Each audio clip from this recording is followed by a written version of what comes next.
Hello, my name is Hannah. I am a knitter and I'm based in the UK, and I've been knitting for just over a year now. And welcome to my first ever YouTube video. So I really enjoy watching this style of video where knitters come on here and talk about their finished objects, their works in progress and planned projects, and sometimes even acquisitions. So I thought, why not start my own channel and give it a go myself? So without further ado, I am just going to jump straight into it and talk about what I'm wearing today. So I'm wearing today my sweater. I think that's how to pronounce it. This sweater I knit over a year ago now, and it's just a simple top-down raglan. It has 2x2 ribbed details on the collar that run down in the raglan shaping as well, also on the sleeves, on the cuffs, and then it has this really high up split hem, and the 2x2 rib detail continues down there as well. So the only real modification that I made with this garment is I knit the 2x2 rib section after the split hem. I knit it quite a bit shorter than what is recommended in the pattern, and that's just because I like my sweaters generally to hit me a little bit higher up than what was recommended. This pattern, I've seen a lot of people knitting it recently. It seems to be becoming quite popular, so it's always nice to see other versions of this sweater. And it has been in regular rotation in my wardrobe since I knit it. It's just so versatile. I think the colour goes with a lot of my wardrobe as well. And it's just one of those things that you can just throw on. With it having the really high up split hem, it's really light and airy, so I found myself even reaching for it in the summer months. In the UK, we don't tend to get too much hot weather, and on summer evenings, it can be quite chilly when the sun goes down, so this is perfect for throwing on those summer evenings. And even now, it's a winter's day, I'm wearing this with thermal underneath, and I'm nice and warm, so it's very, very versatile. So I knit this in, let me remember, it was a West Yorkshire Spinners yarn for the main strand, and it's a DK weight yarn, and it's called Illustrious, I believe. And it's a mixture of wool and alpaca, so it's really lovely and drapey. And the mohair that I held with it is just by Drops, and it is in the colour beige. So I really struggled to hit gauge with this one. The gauge, I believe, is 16 stitches per 10 centimetres. I'll pop it up on the screen if that's not correct.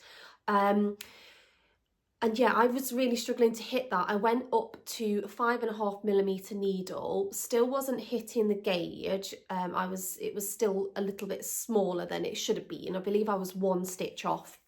So I ended up knitting the size up, which was the second size, and I got the finished measurements of the first size, so that worked out perfectly. So now let's move on to my finished objects. So as this is my first video, I'm only going to show my most recent finished garment and my most recent finished pair of socks, and then we can go from there as I hopefully continue to upload more and more videos.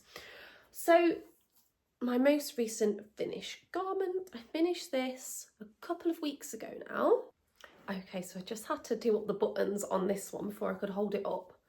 This is going to be quite awkward to show without covering my face, but hopefully, there we go, hopefully you can see. So this is the College Loops cardigan, and the designer of this pattern is Other Loops. Other Loops is a designer that I'm really, really enjoying at the moment.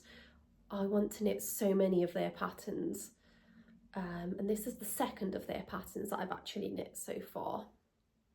So let's just show a view of the back. of this.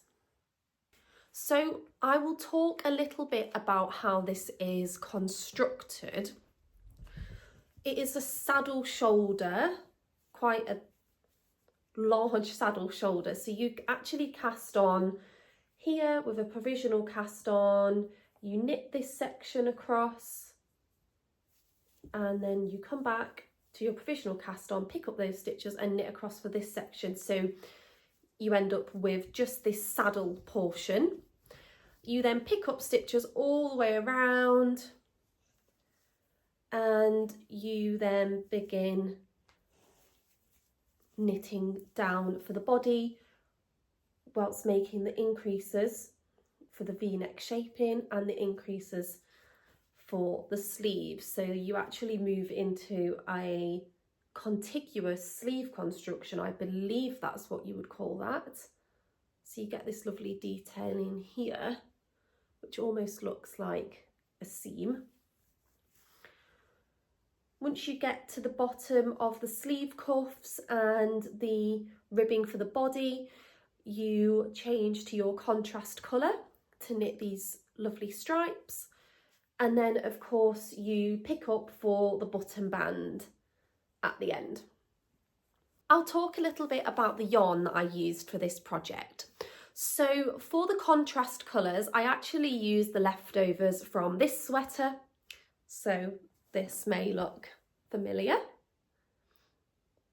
So I had 100-gram hank of this and 2 balls of the mohair that have been sitting in stash since I knit this well over a year ago. So it was nice to be able to use up some of that.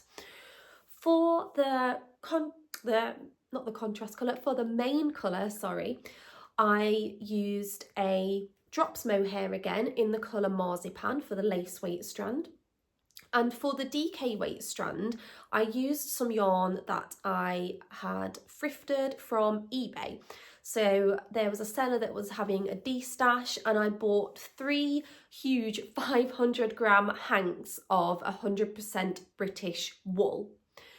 There wasn't a huge amount of information about the yarn other than that it was 100% British wool. The seller sent me the original invoice and it was from a company that is just called British Wool. However, when I looked on their website, I can't find this particular yarn, so it looks like it's been discontinued.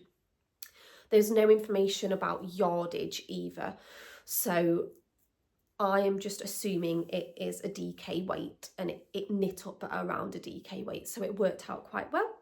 I have a cake of it here just to show you what it looks like. It's a slightly yellowy based cream, which isn't my favourite. However, the marzipan colour mohair that I used is a slightly cooler colour, so it balanced it out a little bit. So I knit this on 4.5mm needles, which is the recommended needle size. And I really liked the fabric that I got when I used that needle size.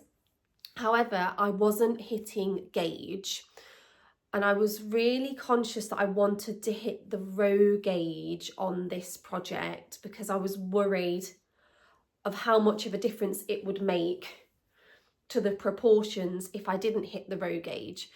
So when I went up a needle size, the row gauge was even more so off. When I used 4.5mm needles, the stitch gauge was quite a little bit off, but the row gauge was a lot closer to where it should be. I can't remember the exact numbers off the top of my head, but I do have all of those details listed on the Ravelry page for this project if you are interested. So to cut a long story short, I decided to knit the second size rather than the first size, which would have been my recommended size if I was hitting gauge. Seems to be a common theme with me. I think I'm a bit of a tighter knitter. So by knitting the second size with my slightly tighter gauge, I got the finished measurements for the first size. So it worked out really well. And I should probably also mention the buttons that I used. If I hold them up here, hopefully you can see them a little bit better. I got these from a local craft store, and it's the craft store is quite close to my office where I work, so that worked out really well. And they're a really, really good match. I don't know if you can see, but they are a really good match to the colours. So I found it hard to match up buttons to match this yarn, so I was really pleased to find those, and they were relatively cheap as well. So that was my first finished object.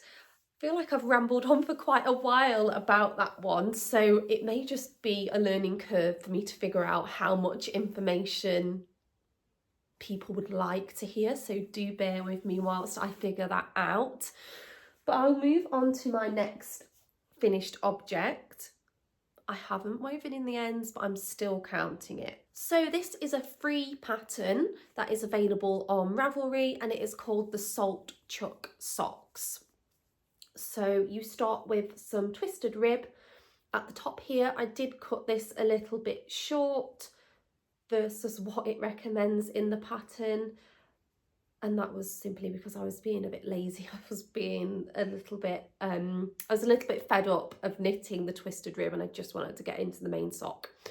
You then have these two contrast stripes. The pattern recommends I believe it's a shadow wrap heel. I didn't actually read the pattern for the heel. I just subbed in my usual heel flap and gusset. And in the pattern, they do a contrast heel, but I just stuck to my main colour, and then a contrast toe. Again, I didn't actually read the toe that is recommended in the pattern. I just did my favourite wedge toe, which I always knit on socks. So I really only used the pattern for the rib, I suppose. So it is just a simple 3x1 rib, and then for the stripes I just followed the pattern as well. So the yarn that I used is a hand dyed yarn. I purchased it from Etsy from a hand dyer called Coastal Creative Links, and the colour is Barley Twist, and it's this lovely variegated yarn, and it's got gorgeous browns, oranges, and even some sort of salmony pink colours in there. And I purchased it as part of a sock set, so it came with this chocolatey brown tonal colour which didn't have a shade name. That just came as part of the sock set. These were my autumnal socks, so I cast these on around the second week of October, and I finished them last week, so still well within autumn really that I got these finished, but I do need to weave in those ends. Oh, my dog's making a bit of an appearance. He is just sitting next to me here on the sofa. He's never too far away from me. He doesn't really like to let me out of his sight, so wherever I am, he's never too far away, and he's just decided today that he is going to sit here and listen to me talking about knitting. So yes, they are my autumn socks. Ends will get woven in soon. Okay, so let's move on to my works in progress, and I'm going to start with the project that has been on my needles for the longest, and it's probably the project that I am the most excited about. So I'm just going to reach down here and grab this one. There's quite a lot of components going on with this project. I just popped to get my notebook to talk about this first whip because there's quite a few details and I've jotted them down in here. So this is the Albertville 1992 sweater, or this is the body of the sweater. So this project was very much inspired by Handmade by Florence. I'm sure most people who are part of the knitting YouTube community will have heard of her. She knitted a beautiful version of this a few months ago now, I believe it was, or maybe even back in the summer. And I was so inspired by her version that I decided to knit my own. So these patterns are part of a series of patterns that are designed for the Norwegian Winter Olympics ski team. So I believe they put one of these patterns out for each Winter Olympics, and I believe it's something that they still do even now. They put out the patterns so that you can knit your own, but they also sell the finished objects, and there's a number of patterns for the more vintage sweaters that are around on the internet if you would like to knit one yourself. So I'll talk a little bit about how this sweater is constructed. So you, of course, knit the body, as you can see, without the sleeves. So you start at the bottom with the ribbing and you just knit a huge tube all the way up until you get to, of course, this portion here. And at this point, you do have to knit colour work flat. So you knit colour work flat to shape the neck at the front and the neckline at the back. This was my first time ever knitting colour work flat.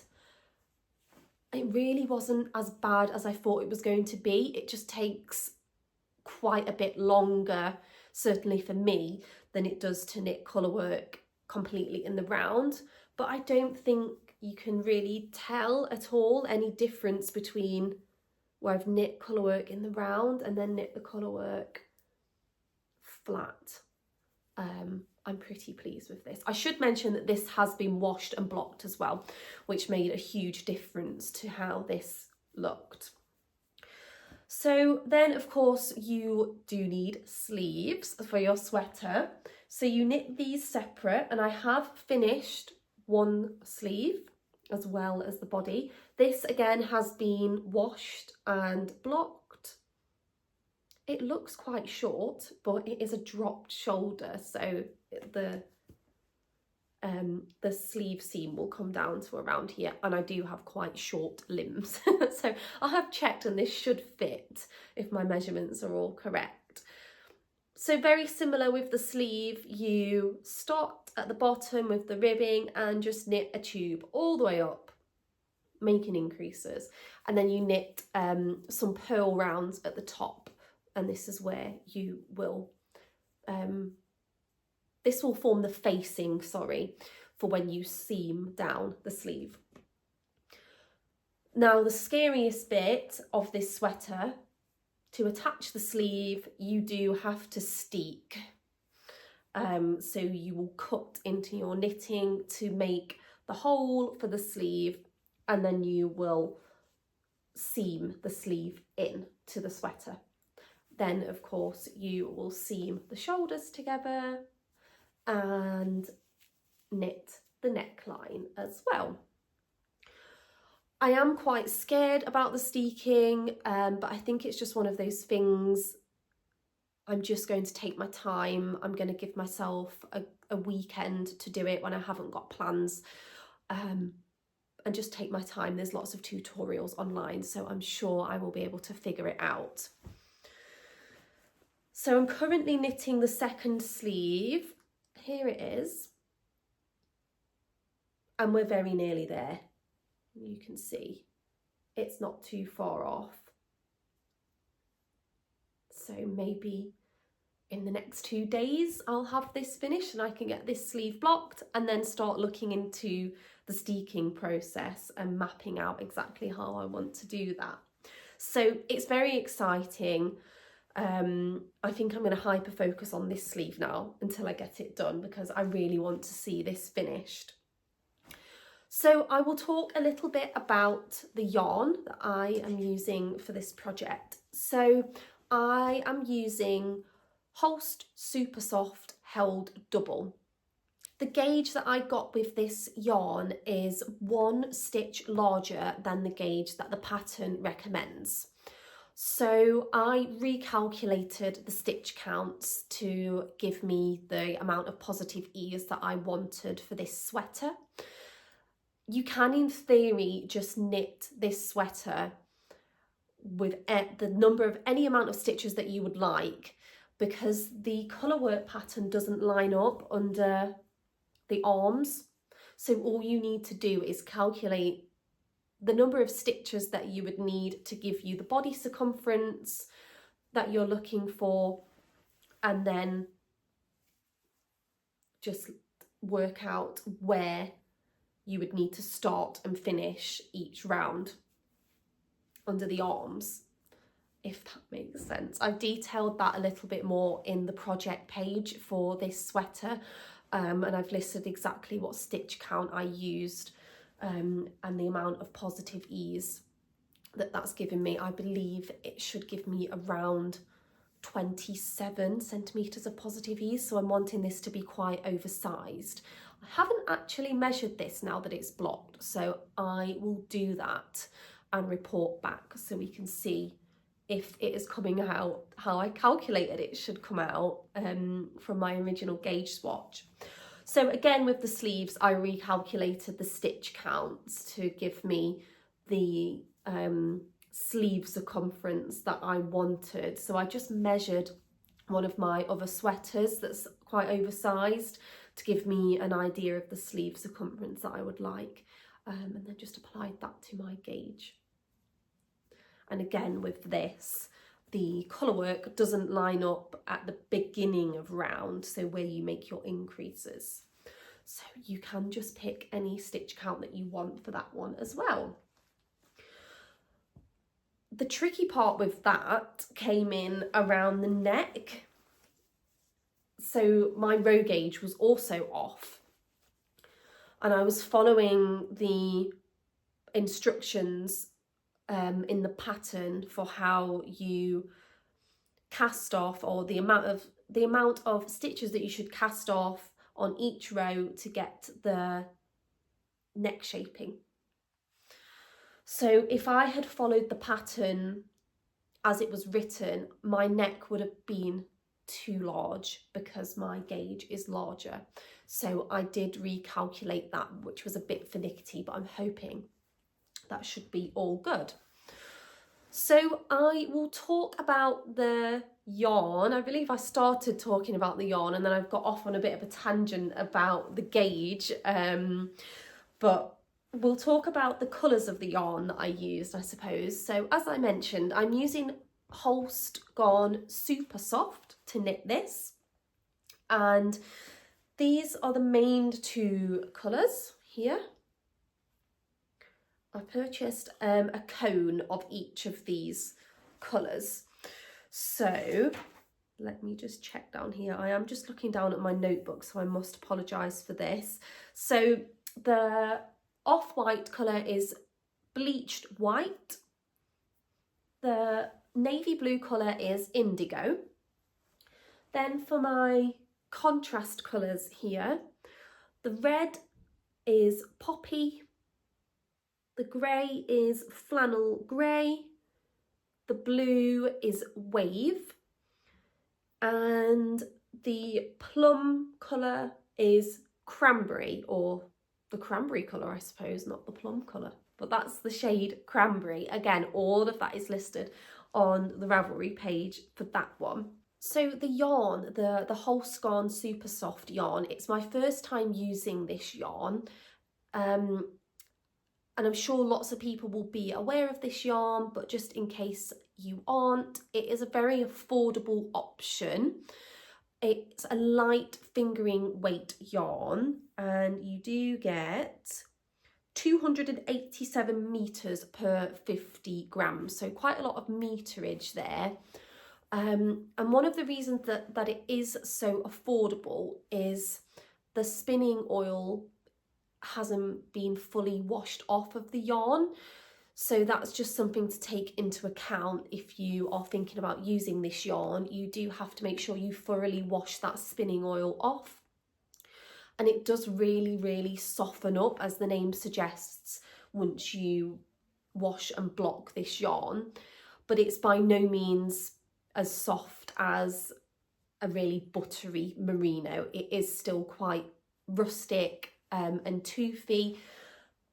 but that's a quality that I really wanted in this sweater because of the steeking process. It is, I believe it's better to have a more rustic toothy yarn to help everything stick together when you cut into your knitting. But so far I'm really enjoying working with this yarn, and it's something that I would consider using again. I've had a really nice experience using it so far.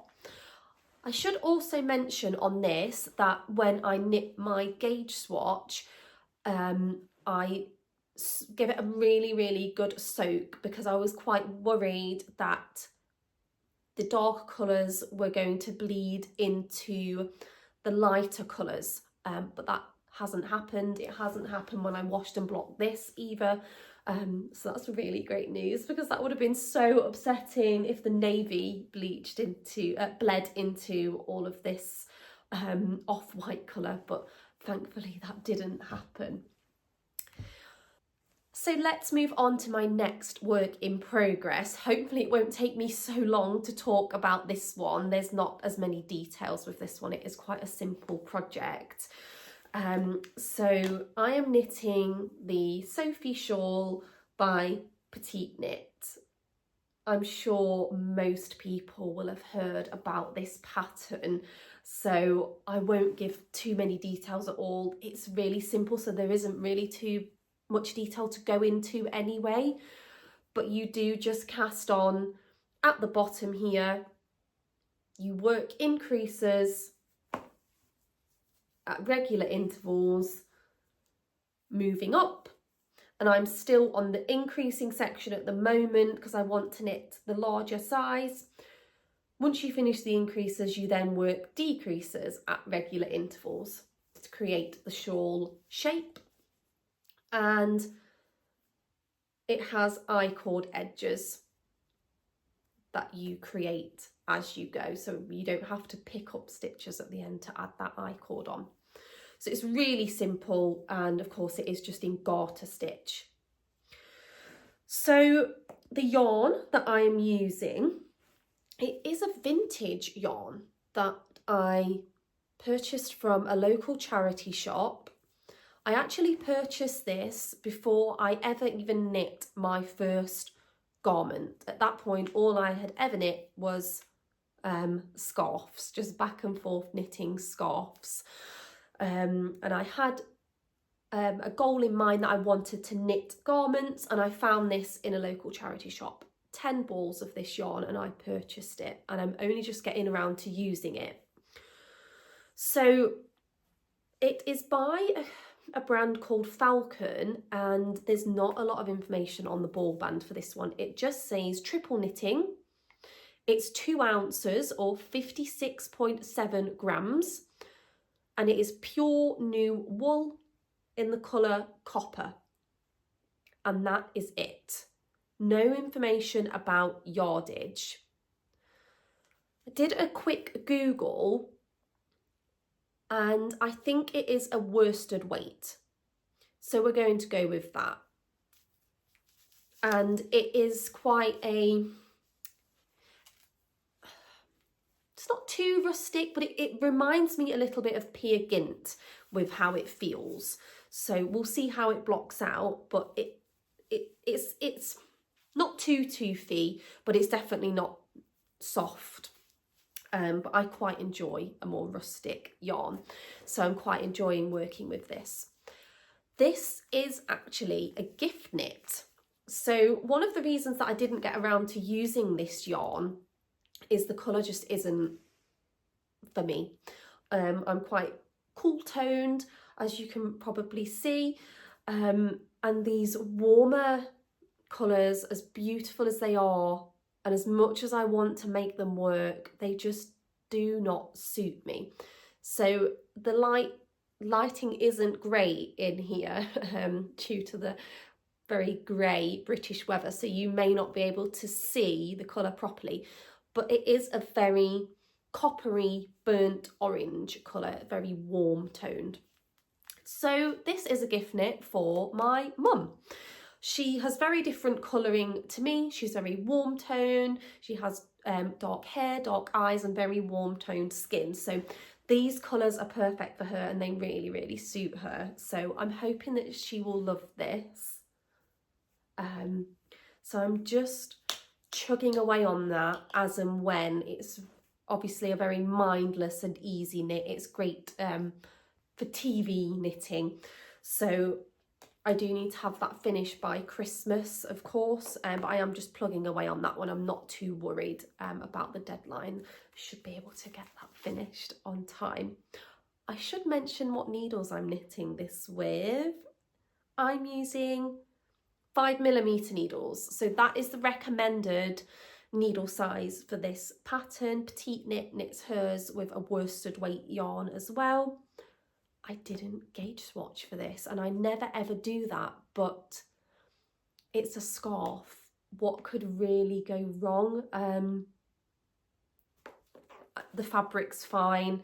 It may not be to the finished measurements that should be achieved by this pattern, but yeah, I think it's fine. I didn't gauge swatch, I just wanted to cast it on. So that's what I did with that one. Next work in progress is, has disappeared. I'm sitting on it. Hopefully I haven't broken the needles. So you may recognise this, if I can get it the right way around. This is another Ian sweater. So the same sweater that I am wearing. And again, it is another gift knit. So I've already spoken about this pattern, so I won't go into too many details because I'll just be repeating myself. But I have, of course, knit the neck. You start with the neckline. I've finished the raglan shaping, split the sleeves, and I'm now knitting the split hem portion. So this is the back portion that I'm knitting on at the moment, and then I just have the front actually just held on some more needles. So I'm knitting this again on 5.5mm needles, and I'm getting the exact same gauge that I got for this sweater. So this is going to be a gift for my sister, and the recommended size for her would have been the second size. So because I'm knitting it again at that slightly smaller gauge, I'm knitting the third size for her, and I'm hoping this will all work out in the same way that this one did. I'll talk a little bit about the yarn that I'm using for this sweater. I'm using Drops Lima for the main strand. My first time using this yarn. I'm really enjoying it so far. It is 65% wool and 35% alpaca. So a very similar blend to the main strand which I used for this sweater. For the second strand, I'm using Drops Kid Silk in the colour beige. So the same as the second strand that I used for this sweater.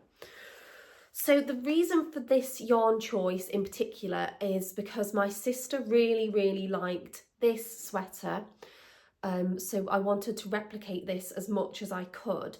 I couldn't get hold of any more of this yarn.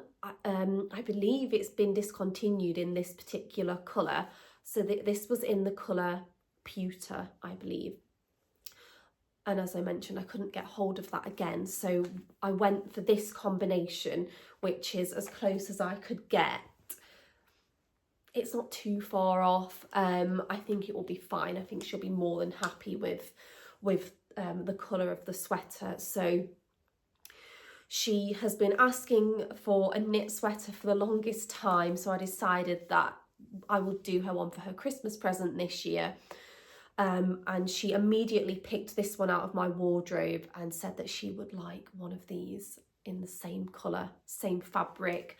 I made her try it on to make sure she's not sensitive to mohair, and she said that she isn't, so we shall see. Hopefully she'll get lots of wear out of this.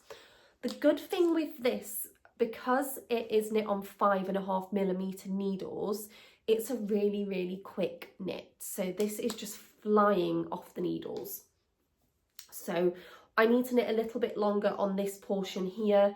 My sister is a lot taller than me, so she will need her sweater to be a few inches longer in the body to suit how she likes her sweaters to fit. And again, with the sleeves, we're going to need to add some inches on versus the length of sleeve that I would knit for myself. So I have all of her measurements, so hopefully that will all go to plan. So we're just, again, plugging away with that one. And again, the deadline for that one is Christmas. So hopefully we can get that finished in time. So I will move on to my third and final whip. And here it is. So this looks really, really funny at the moment. This is the Balaclava #1, I want to say. I'm sure it's #1. And it is a pattern by My Favourite Things Knitwear. This was actually my birthday cast on last week. I just wanted to cast on something for my birthday, but I didn't want to cast on another garment because I didn't want to hinder my progress on the Albertville sweater and also the 2 gift knits that do need to be finished by Christmas. So I thought I'll just cast on something small just to satisfy that itch to have a birthday cast on. So this is knit in all over broken rib. It's 3x3 broken rib.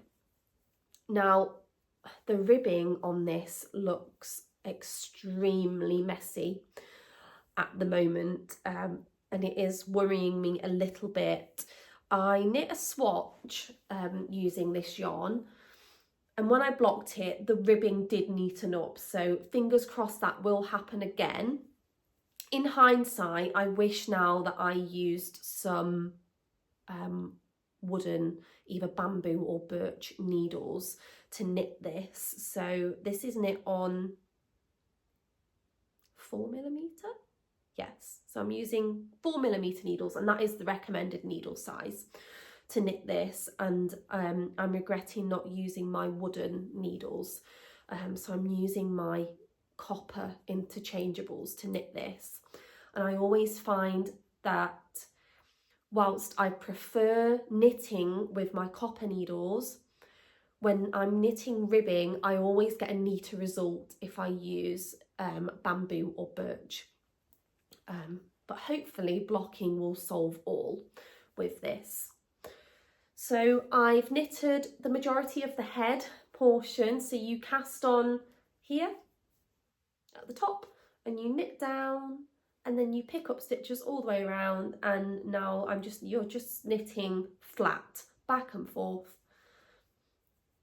And I've got a few more centimetres to put on this before I will then knit the neck ribbing, which you then join in the round to form the balaclava shape, and then you will pick up to knit the ribbing around the face as well. So not too far off from finishing this one. We had really, really, really cold weather here in the UK last week. It snowed, and then the temperature was below freezing overnight for quite a few days, and it was just snowy and icy and frosty outside. Perfect balaclava weather, but this week the weather has become unseasonably mild again. So hopefully I'll get some more cold weather where we can wear this. Shouldn't really wish for that in the UK because we do get plenty of cold. So I'll talk briefly about the yarn that I'm using for this sweater. Sorry, there's my hair tangled up in the yarn. Anyone else who's got long hair, do you find that you knit your hair into your projects? There must be so much of my hair knitted into my garments. I try to pull it all out, but it just somehow gets in there. So this is a vintage yarn that I'm using. I'm just on the end of a ball here, but this is the ball band that I can show you. So it's called Special Double Knitting. It's 100% pure wool, spun in Scotland, and it comes in 1 ounce balls or 28.35 grams. And that is all the information that you get on this ball band. That seems to be a theme with vintage yarns. You don't get any information about yardage or meterage. So I thrifted this yarn again from a local charity shop, and I have just over 100 grams of this, so it should be enough to knit this balaclava, and maybe even a little pair of fingerless mitts to match, I'm hoping. And it's in this really lovely, it's a pinky purpley colour is how I would describe it. It's lilac, but it has a lot of pink in there as well. I'm really bad at describing colours, but I would describe it as a pinky lilac colour. So I'm just sort of plugging away on that one. It's on a little bit of a break at the moment because I don't have a need for a balaclava in the current weather, and I do need to focus on my other projects. But it was really nice to have over my birthday weekend last weekend. So hopefully that will be a finished object very soon. So that is all the projects that I'm working on at the moment. Lots of deadlines with those projects, but I'm hoping I can have both of those gift knits finished before Christmas, and I'm hoping I can have my colourwork jumper finished hopefully a little bit before Christmas, because I'd like to be able to wear it in the run up to Christmas to some social occasions. So we shall see. We'll see how the steeking process goes, because I think that's what's really going to hold me up with that project. So if anyone has ever done anything similar and has any tips or any tutorials that they would recommend me to watch before I jump into the steeking process, please do let me know, because I think I'm going to need all the help that I can get with that one. So I'm going to finish up by talking about acquisitions. So I don't know if this will be a regular feature, because I'm trying to cut down on the amount of yarn that I purchase, because I have a lot in stash at the moment. I really enjoy thrifting yarn, particularly vintage yarns. So I'm quite often looking on eBay and local charity shops, and I just can't resist. So I need to rein it in a little bit, because I do have a lot of yarn. But I wanted to talk about some yarn that I purchased recently, and I purchased this on a trip to Cornwall. And I purchased this from a place where I really wasn't expecting to find yarn. And it was at the service station.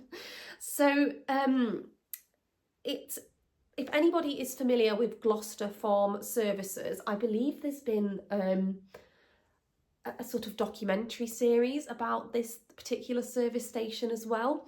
So it's a service station which is also a farm shop, and it's called Westmoreland Farm Shop. So we stopped in there on our drive down to Cornwall, and to my surprise they were selling balls of yarn. And the yarn, there's not a huge amount of information on here. It says it's spun in West Yorkshire with wool from our own upland sheep. It's 200 metres and it is a DK weight. And that's all the information that's on the band. So I'm presuming that this is undyed. Just looking at the colour of it, it's a very sheepy, creamy colour. It smells very sheepy, it's quite rustic. Again, it reminds me of a Peer Gynt type yarn, maybe a little more rustic than a Peer Gynt. So I purchased 6 balls of this for the bargain price of £6 a ball. I couldn't believe it, so I just had to buy some of that. So I'm not sure what I will knit with this as of yet, to be confirmed, but I thought that was worth mentioning because I was quite happy to find that on our trip down to Cornwall, and I wasn't expecting to find any yarn in the service station shop. Another acquisition that I wanted to mention was something that I received for my birthday last week. My lovely partner purchased me a umbrella swift and a ball winder, and they're from the brand Luca. I believe that's how you pronounce it. So Luca is a brand that I really love. My interchangeable needle sets are from Luca and I really get along with them. Again, something that was gifted. They were gifted to me by my partner for Christmas last year. So yeah, really lucky to receive those as a gift last year. And for my birthday this year, he surprised me with the ball winder and umbrella swift. Prior to receiving these, I have been winding yarn by hand. So any yarn that is on a cone or in a hank, I've been winding it by hand, which is fine. It's quite therapeutic. I quite enjoy the process of just sitting in front of the TV and winding it up into a ball by hand. However, I did sometimes get into tangles, which can be quite frustrating. And sometimes when you're very excited to just get into a project and then you've got to wind a fingering weight ball of yarn over 400 meters by hand, it takes the excitement away sometimes. You just want to get into it, but you've got to wind this yarn by hand. So it's something that I've been after for a while, and I was really pleased to receive it. And hopefully if I can figure it out, I will have inserted some footage. I took a very short video clip of me using it last week. It was the first time ever using a ball winder in Swift, so it was a bit of a learning experience, but I took a short video of me winding up some yarn, and my dog is in the background sort of looking at it like, oh, what is this, what is going on? So if I can figure it out, I'll insert that little clip so you can see. But yeah, just wanted to mention that in here as well, a different type of acquisition. So I think that is everything. Hopefully this video won't be too long. I'm sure when I come to edit this and watch this back, there will be bits that I have missed out, or there's going to be sections where I may have gone into too much detail or rambled too much. I think this will be a bit of a learning curve for me to figure out exactly what information to include and how much information to include and how much detail to go into. So do bear with me as I figure all of that out. But if you made it this far, thank you so much for watching. It still feels weird sitting here talking to a camera on my own, but hopefully that's something I'm going to get used to. My aim is to upload a video once a month whilst I'm just getting started, and then we will see how I go from there. And if you would like to join me on Instagram and Ravelry, I would love to see you on there as well. So I will include the links for those down below, along with everything that I've talked about today: patterns, yarn, needles maybe, etc. I'll include some links down below. So thank you so much for watching, and goodbye.